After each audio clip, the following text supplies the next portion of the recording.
another, and the different basic mechanisms involving our heat transfer. Now, just to give you a refresher of our discussion yesterday, meron tayong tatlong mechanism, which is yung conduction, convection, and yung radiation na tinatawag. Now, yung conduction natin, that's the most basic mechanism of heat transfer, which occurs in our three states of matter, such as solid, liquids, and gases. And itong convection and radiation is somewhat different from our conduction mechanism. So kami, napasok 31, 32. Hmm. Sige, before pa lang mag-start, kasi parang nagbago yung ating class list. Yung sa 27 na lamang yung nasa aking section. So parang lampas na tayo.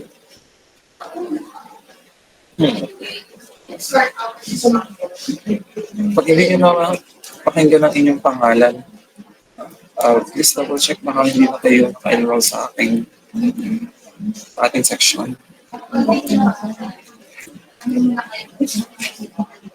Kasi mahirap na yung section na yung pala sa inyong portal. Tapos nasa akin pa kayo. Dito pa kayo na-admit. Sige nga, let me read the class list kung kayo ay karapat-dapat na natin sa section na ito. Nalit si Apigo Kizel. Next is si Varion Ainsley. Next is Kalimlim Eleazar. Candelaria Althea May. Castillo Roxanne Joy. Cubio Kimberly Chio. De Chavez Adriana. De Ramos Nathaniel. Espiritu Renz Emery. Francisco Isusa Angela. Next is Gloria. Present po. May naimik? Hello? Yes, may naimik? Okay. May present po. Okay. Sige. Present ako. Gonzales Alexandria, Hilar Rowena, Lumanglas Zairos, Makabuag Jan Kayana, Malabanan Micaela, Medel Ban Emmanuel, Mendoza Cassandra Bale, Mendoza Maria Cristina, Mercado Angela Colleen, Olano Darling Joyce, Panaligan Rachel, Perez Jereza, Lucena Claire Micaela, Sanchez Armain, Sim Ishamay, and Villar Ruel Jessamine for a total of 27 students. Yes, bless you. Good afternoon po, sir. Bale, ayun nga po, umunti po yung student sa O6. Bale, ano po, yun pong mga lumipat po from O6 to O5 is until now is uma-attend pa rin po. And a-attend pa rin daw po bukas as per Sir Dowie dahil next week pa daw po magiging effective yung paglipat daw po namin. Okay. Sige. Hello. Thank you so much po. Hello. Meron bang... Yan, meron. Okay, sige. Thank you, Blessing, for that. Kala ko ay last day na yung yesterday natin for those na magka-transfer sa O5. Then again, welcome back sa discussion natin, our second part of our discussion for conduction and convection. So mabalik lamang ulit ako sa kanila kung sinasabi. Yung convection kasi is very different from conduction in the sense that sa convection, meron na tayong motion ng fluid na kinakonsider.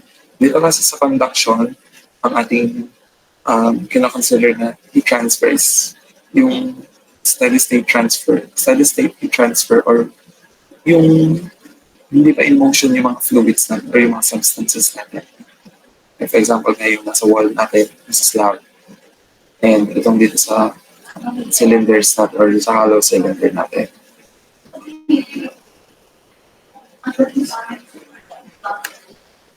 So once again, yung mga problems na i-flash ko dito sa screen will be discussed tomorrow sa ating face-to-face uh, classes.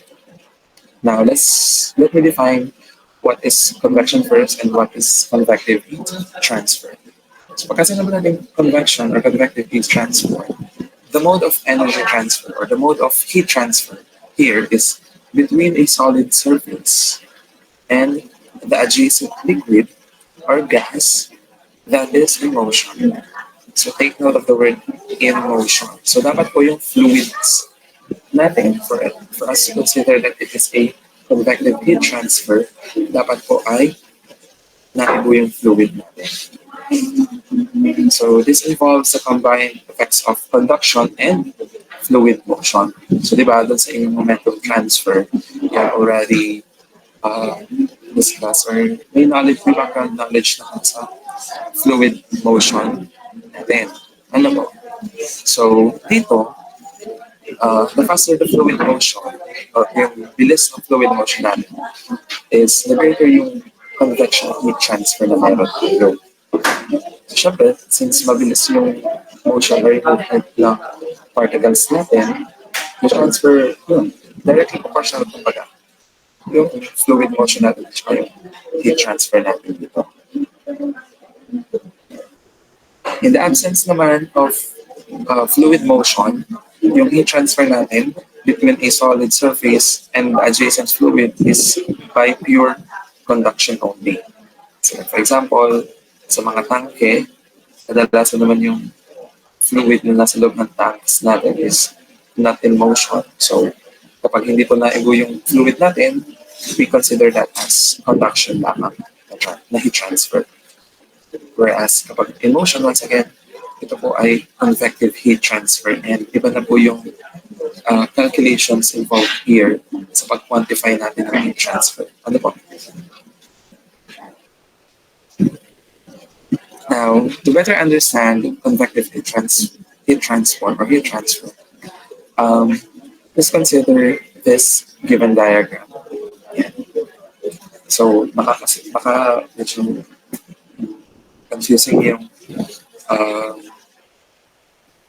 confusing yung diagram ng heat transfer natin dito by convection.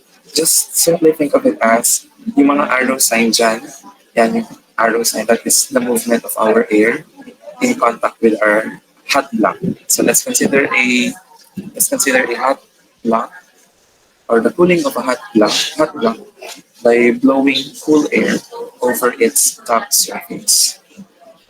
So what happens here is that energy is first transferred to the air layer adjacent to the block by convection. So isipin niyo, if you want to visualize convection, isipin niyo yung fluid ninyo is made up of different layers, just like how it is being presented here sa ating diagram. So yung una, syempre yung kakaroon ng contact na air particles natin or yung fluid particles natin is yung first layer adjacent doon sa hot block natin. As you can see here sa ating diagram,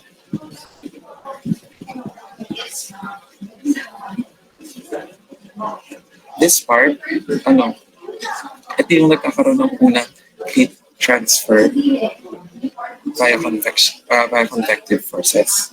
Now, this energy is then carried away from the surface by convection. That is, by the combined effects of conduction within the air that is due to the random motion ng air molecules natin. So, what happens here is, yung unang pag-transfer ng heat, ng energy natin from the hot block going to the air is from the first layer to the second layer to the third, fourth, up to the center, or up to the bulk molecules na meron tayo sa fluid natin. Now, itong transfer of heat natin dito is of course staggered yung pag-transfer natin dito. Hindi siya basta-basta na. Kung ano yung heat na meron sa first layer natin is yun na rin yung heat across the cool fluid natin. So magkakaroon tayo dito ng temperature variation sa air natin as you move far away from our hot block. As you can see here sa ating other side ng graph, yung temperature natin. So as you can see, the temperature at the surface is different doon sa temperature temperature infinity natin, which is yung temperature infinity natin is the temperature of our fluid.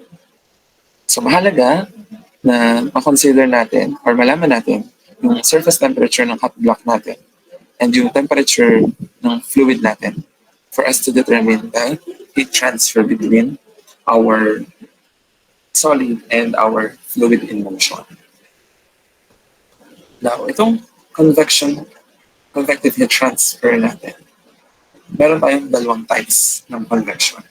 So, meron tayong forced convection at meron tayong natural convection. So, what is the difference between a forced and a natural convection? Let's give emphasis on the adjective na ginamit dito. Unahin natin yung forced convection. So, for the word itself, forced, may meron tayong external input para mag-drive yung convection natin. So dito, if the fluid is forced to flow over a surface by external means, such as a fan, a pump, or the wind, we call that as forced convection. Dito, ina-accompany natin yung velocity ng ating fluid kasi nga pinersa yung pag-transfer ng heat from the fluid itself towards the solid substance. Whereas sa natural convection naman, ito naman is because of density differences due to the variation of temperature in the fluid. Alam niyo naman na magkaiba ang density for a hot object and for a cold object, although they have the same. For example, sa water, sa mainit na tubig at sa malamig na tubig, magkaiba po yung ating density. Ano po, based on the temperature. So, ang natural convection, from the word natural, is hindi fino-force yung heat transfer conduction. Naka-base tayo sa density differences ng fluid na meron tayo.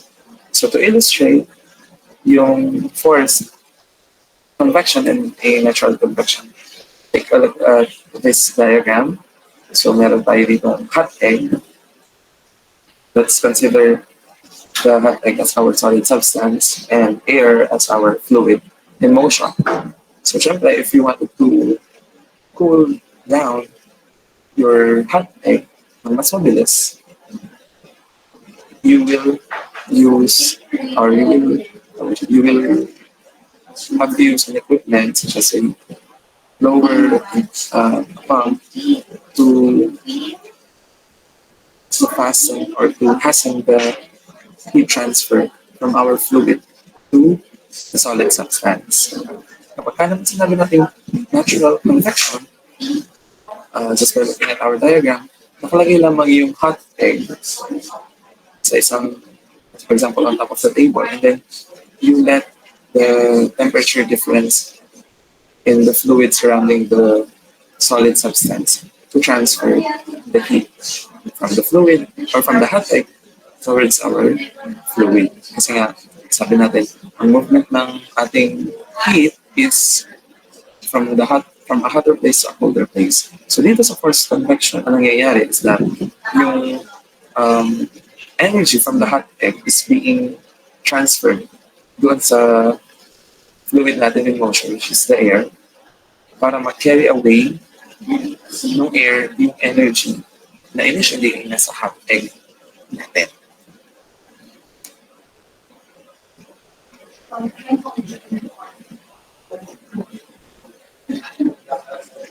Now, despite the complexity of convection, the rate of heat transfer here is observed to be proportional to the temperature difference and is conveniently expressed by the Newton's law of cooling, as shown to you here in our next slide.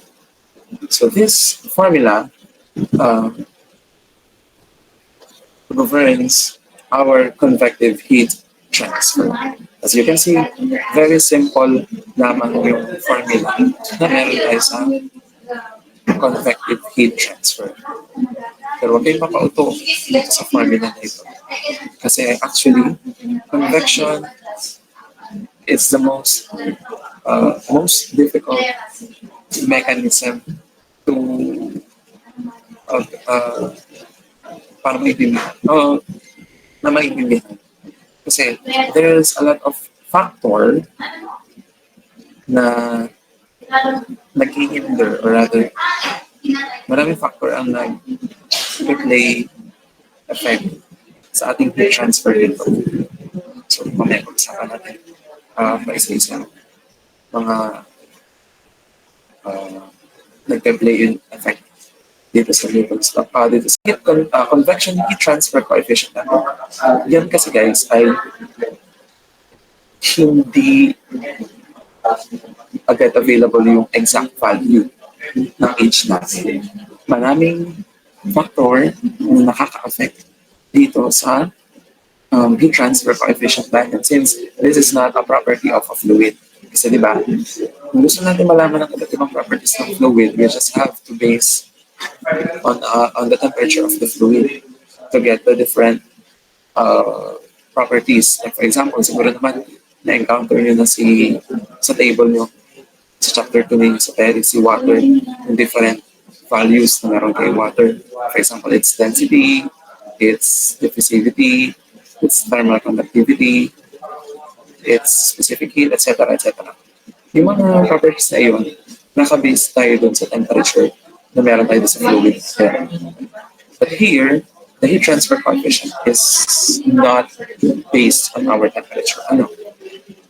This parameter actually depends on the surface geometry, first of all, the nature of fluid motion. So papasok dito si laminar, transient, turbulent flow. So kumbaga, depende pa sa flow ng fluid natin kung mabilis ba siya, moderate ba yung bilis niya or mabagal ba yung flow natin. And of course, the properties of fluid as well as the bulk fluid velocity. So yun nga, maraming factor in place, kumbaga, para ma-determine natin si heat transfer coefficient. Kapag given sa problem si heat transfer coefficient, swerte. Kasi you don't have to compute or you don't have to find for the value of the heat transfer coefficient. And mainly, ang kailangan mo lang is the area, which is based on the geometry of the solid. And then yung temperature ng fluid at yung temperature ng surface natin. And then wala, meron ka ng heat transfer. But if the heat transfer coefficient is not given to you, you have to compute for it, or you have to find it based on the different properties ng fluid natin and the velocity, the geometry of our surface. So, tingnan natin ano ba yung sinasabi kong or paano ba siya nagkakaiba-iba yung heat transfer coefficient natin. So, for our forced convection, meron tayong two types. Meron tayong pwede siyang forced convection through pipes and forced convection sa various geometries pa na meron tayo. Na yung various geometries natin, yung annular ducts, yung external cylinder, spherical surface, flat plates, and other various geometries. Iba't iba yung heat transfer coefficient natin. Iba't iba yung pag-compute natin ng heat transfer coefficient. Which is hindi na naman natin cover yun or very specific pa yung discussion na yun which will take us a lot of meetings pa before we na-form natin matapos. Ang focus natin dito guys is more on the sa pipes. Forced convection or convection through pipes na iba't iba yung flow Iba yung bilis ng fluid natin. So, meron tayong laminar transition and turbulent flows. So, I believe focus lang natin dito is the laminar and the turbulent flows na meron sa ating fluid. So, natural convection naman, meron yung tatlo, various geometries, boiling, condensation. So various geometries may vertical planes and cylinders, horizontal flat surface. So boiling, I mean not boiling, from boiling, so condensation may vertical planes and sobrang daming ina-account na, na factors. Siyempre, isipin mo muna, forced ba yung convection o natural convection natin. And then, susunodin mo kung ano yung geometry ng ating geometry ng ating solid. And then, isipin mo kung may boiling ba doon or nagko-condense yung fluid natin, etc. So, ang gusto kong bigyan emphasis dito is itong laminar at itong turbulent flow inside our pipes under forced convection. Ano po? So, once again, itong formula na ito is for convective heat transfer. And ito rin yung ating gagamitin to compute for the heat transfer rate. Malamang si H na property natin, ito pa yung hahanapin natin o i-calculate natin using other formulas which will be discussed later on. Now, before we proceed, yes, may nag-raise ng hand. Yes, Jamil. May sasabihin ka ba?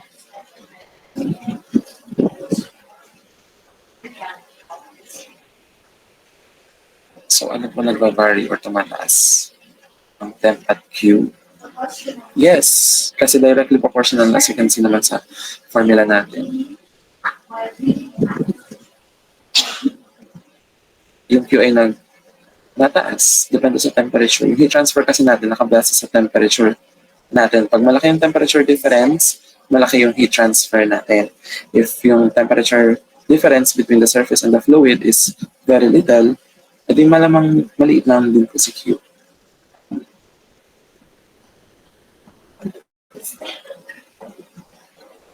Now, moving on to our discussion, before we discuss yung heat transfer coefficient natin, meron din tayong combined conduction and convection, which is observed in many practical situations. That if the surface temperatures are not known, but there is a fluid on both sides of the solid surface.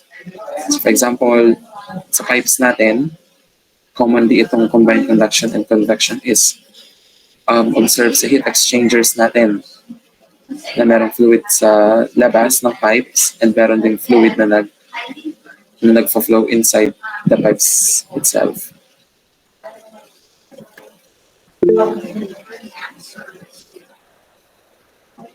Hello. Ayun, sir.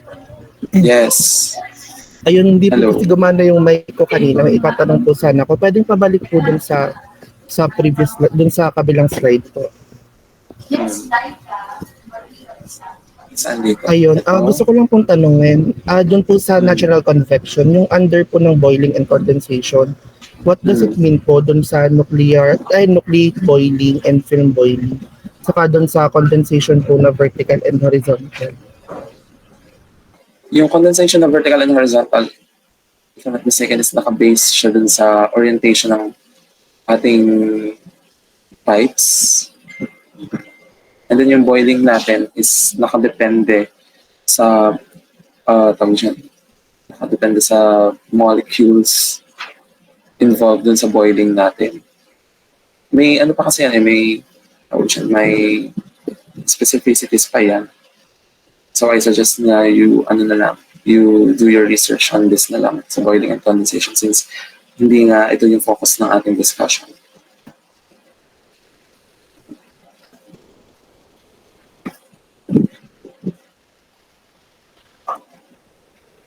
So moving on with our discussion,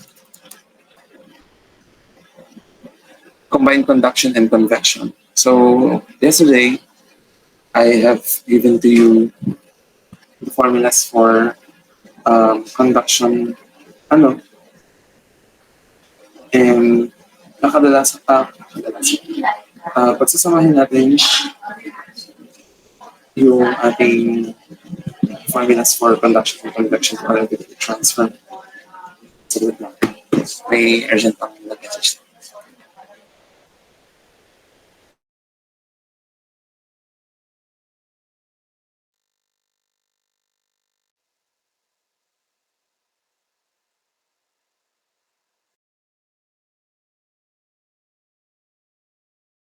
Okay, going back. So kung makikita nyo dito, yung temperature gradient or yung temperature difference from, ito muna sa letter A, kay plane 1. Yung temperature difference natin from T1 to T2, since may fluid nga dito sa side na ito, meron pa tayo dito ng convective heat transfer, which is governed by our heat transfer coefficient, denoted by H sub I. Ang I kasi ibig sabihin inside. Ano? So yung convective heat transfer natin here. And then yung heat transfer from T2 to T3 is by conduction. And yung T3 to T4 naman, dito yung outside fluid natin. So meron din dito convective heat transfer from the surface of our wall towards the external surface of our wall towards our external fluid. And this is governed by the outside heat transfer coefficient. Now, syempre, may area tayo na kinoconsider dito in which nagmo-move kung saan nag-transfer yung energy natin as well as the thickness of our wall for us to quantify the heat transfer.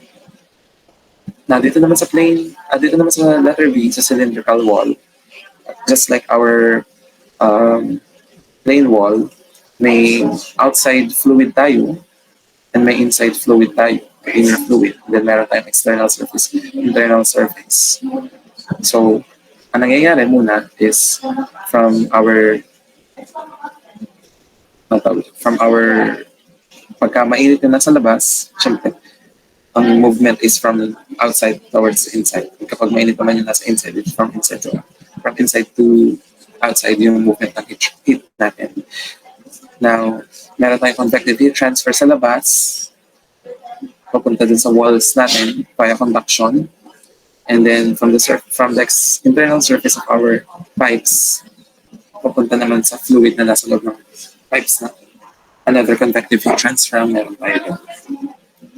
So let us see how we can quantify this combined conduction and convection. So, pag-usapan muna natin si wall slab of wall. So the formula here is somewhat similar to our Fourier's law or conduction through a wall. Na naman, yung resistances natin sa denominator is madadagdagan ng resistances involving the convective heat transfer. As you can see naman, isang layer lang naman to. So yung resistance natin dito is tatlo. One is for the inside fluid.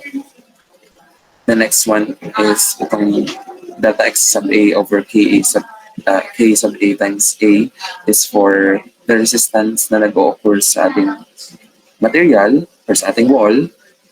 At ito namang 1 over H sub O multiplied by the area is the heat resistance or yung resistance na nag-occur sa outside fluid natin. Transfer of heat dun sa outside fluid natin. So narito naman yung ibig sabihin ng bawat symbol which is already given to you or alam niyo na yung ibig sabihin ng bawat symbols na ito. Again, more on application po ang ating pag-uusapan dito sa combined conduction and convection.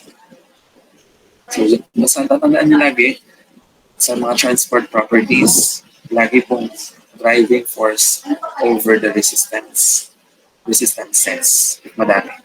ang driving force natin dito sa heat transfer, tatandaan nyo lagi, ay si temperature. Kasi if wala namang temperature difference, walang heat transfer na mangyayari. Kaya nagkakaroon ng heat transfer, guys, is because of the temperature difference ng dalawang substances natin. And that is our driving force. Now, syempre, yung driving force na yun is divided by the resistance. Sabi ng resistance, that is what hinders the movement of our heat. Na ito nga ay nakabase sa material ng ating substance, yung thermal conductivities natin, yung area, yung thickness, as well as yung bago, yung heat transfer coefficient natin.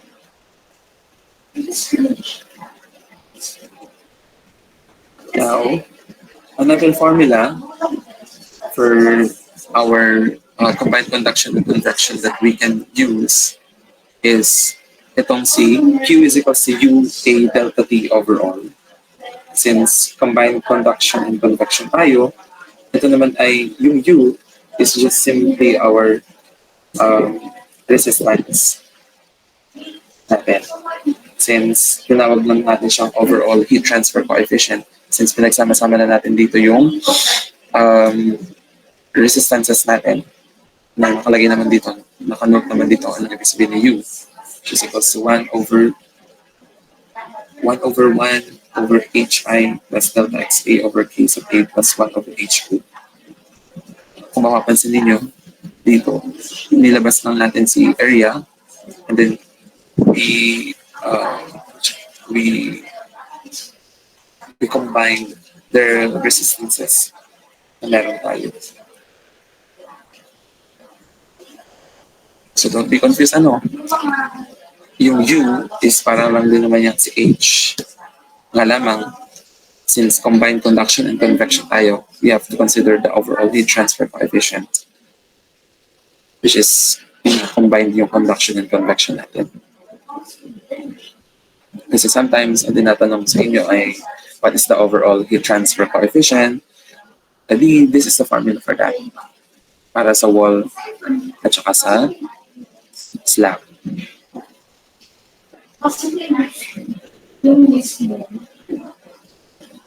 Now, moving on with our cylinder naman.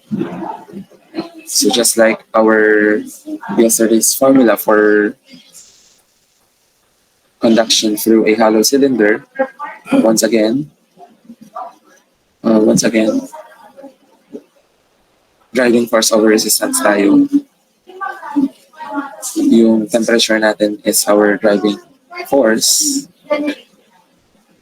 And yung resistances natin is matatagpuan sa denominator natin.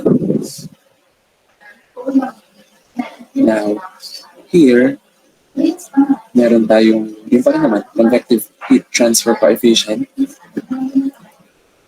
Meron tayong inner and outer radius based on the geometry of our cylinder. Yan. Kino-consider natin si inner and si outer radius natin dyan. So basically, just have to follow the formulas, which is also available to you sa inyong Paris, ito, sa chapter 5.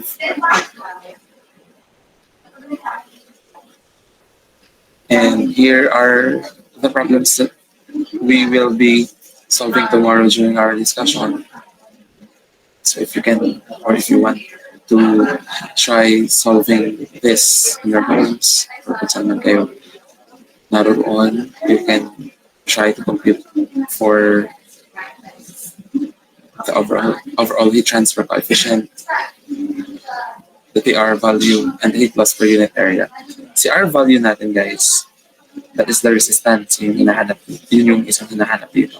Which is, itong nasa denominator lang natin ito, si 1 over HI plus delta XA over KA plus 1 over H1. Now, you might notice na dito, hindi natin in-apply sa overall heat transfer or overall heat transfer coefficient. Kasi hindi naman kadalasan hinahanap yung for pipes and space.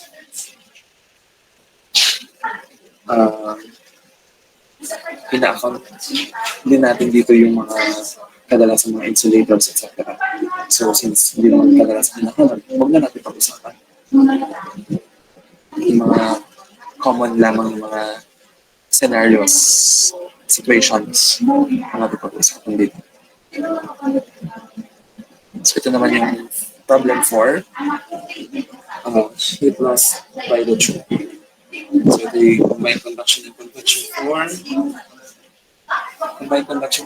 for cylinders. Now, moving on, another concept that you have to know is the boundary layers na tinatawag. So itong boundary layers, these are just these are the layers na pwede nating ma-identify dun sa fluid in motion natin.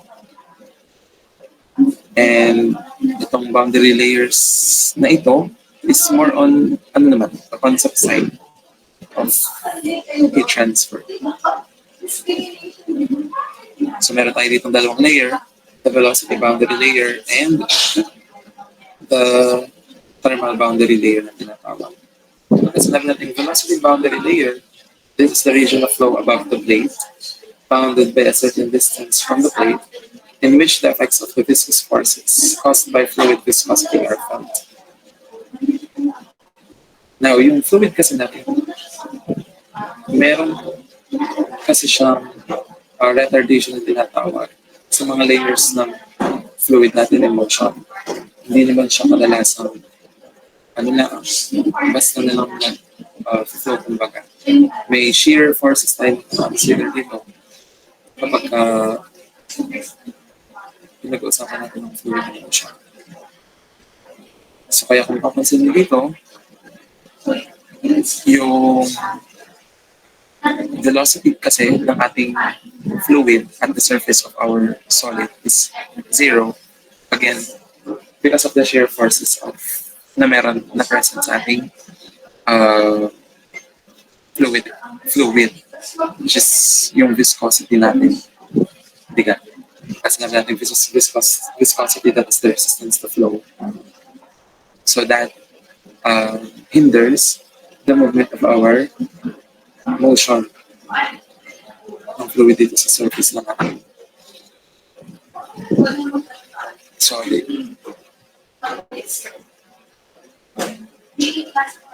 Now, moving on, meron naman tayo ditong thermal boundary layer. Kasi sinabi naman natin thermal boundary layer, this is the flow region over the surface in which the temperature variation in the direction normal to the surface is significant. Ibig sabihin, itong boundary layer na ito, this is where we consider yung bulk temperature ng fluid natin. Since dun nga sa first layer ng ating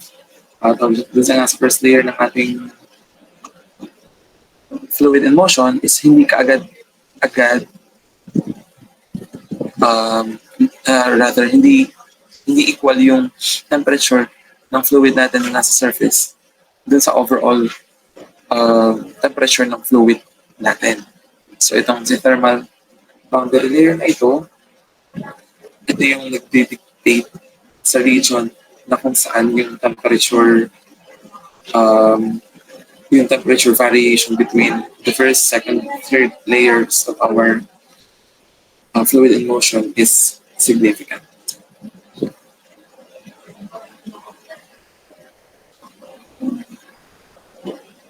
Now, yeah, so going, yun yung concept ng boundary layers na tinatawag natin. Now, ito namang dimensionless quantities na nasa slide nyo ngayon. These dimensionless quantities are what we correlate to our heat transfer coefficient for us to determine the heat transfer coefficient. So, ating pag-usapan itong iba't ibang dimensionless quantities na meron tayo dito na pwede nating correlate sa heat transfer coefficient. So, sabi nga natin, ang heat transfer coefficient is naka-based sa properties ng fluid, sa bugasan ng fluid natin, sa flow ng fluid natin. So number one dimensionless quantity na ating pag-aaralan is the Prandtl number, which is the ratio of the shear component of diffusivity for momentum to the diffusivity for heat, and physically relates the relative thickness of the hydrodynamic layer and the thermal boundary layer. Now this Prandtl number is, once again, a dimensionless quantity, or wala siyang unit. Ano po?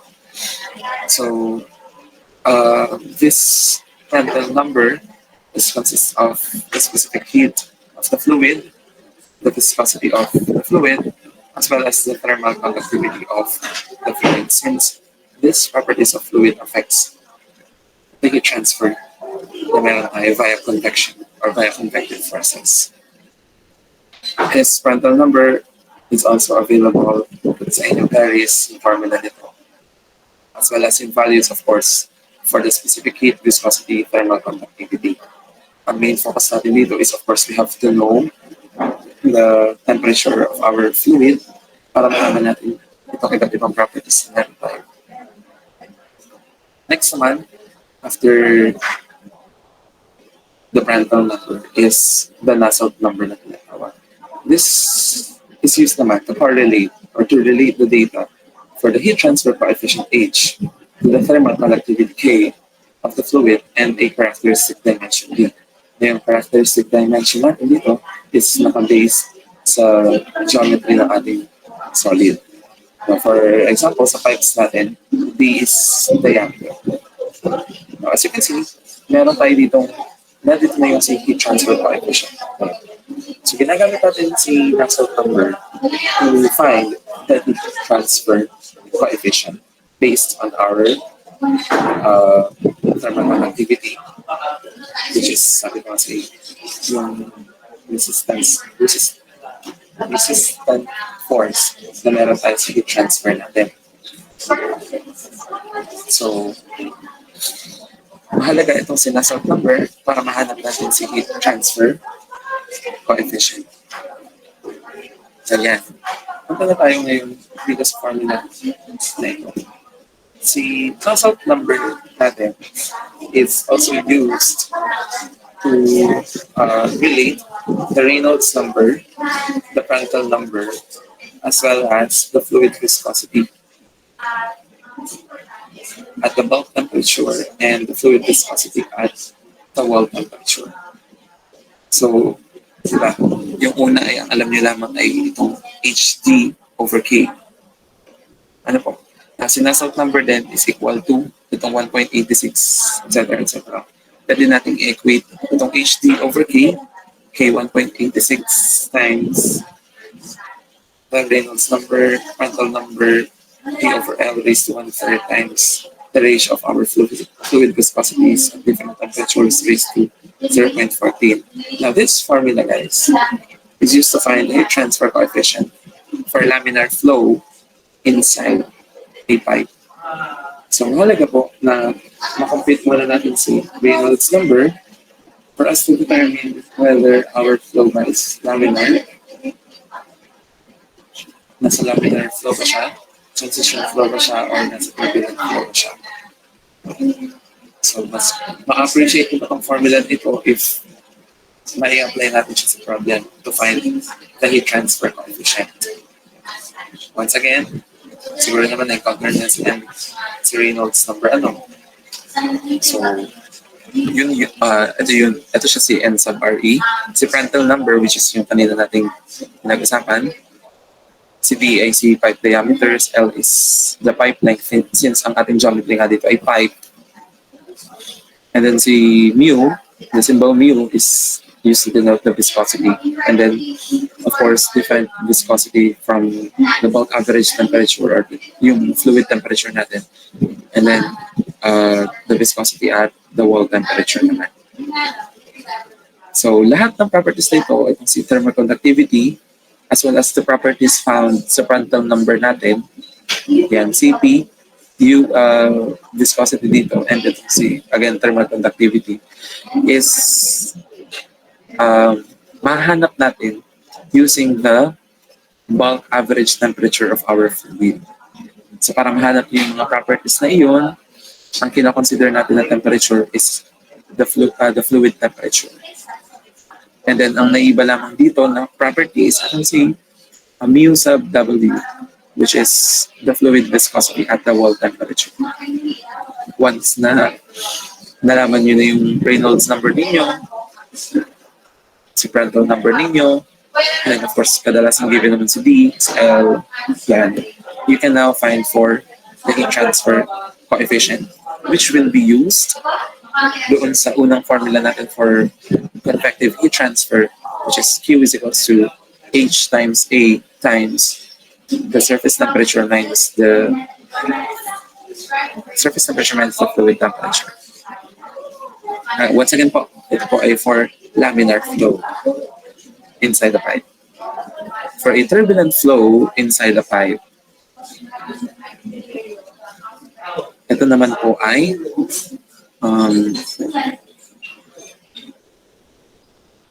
yung Reynolds number natin dito is greater than 6,000 and yung Prandtl number natin is between 0.7 and 16,000. Having an L over D or a length over diameter ratio of greater than 60. Now, dito, as you can see, naiba po yung itsura ng ating formula. But still, may Reynolds number pa rin tayo na kinakonsider dito. May Prandtl number pa rin tayo kinakonsider dito. Meron din tayo kinakonsider dito na fluid viscosity at the bulk average temperature and the fluid viscosity at the wall temperature. Now, these two formulas is para kung available sa inyong friends. So if I were then highlight these two equations, hindi na kayo malito, or rather, alam niyo na agad kung saan hanapin. Ano? So, one thing okay, that I would like to suggest to you is you actually read your values. Ano? Ang values is hindi lang siya kuhanan lang ng values. Yung values natin, is meron din kayo kapupulutan ng mga concepts if you have the right reading comprehension for that. So I just really try to read your values kasi marami kayo makukuhang concepts din. So with that, the problem na yung application nitong the transfer coefficient for turbulent and laminar. So you can take a screenshot of this slide and try to answer it. And then you can try to compare your answers with our tomorrow's discussion if makakaabot tayo dito.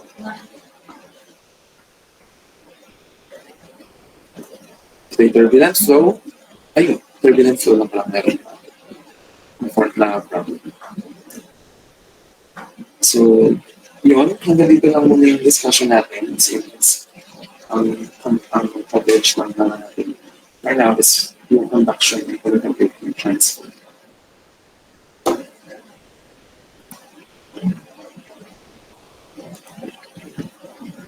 So, dito ko na po ikakat yung discussion natin.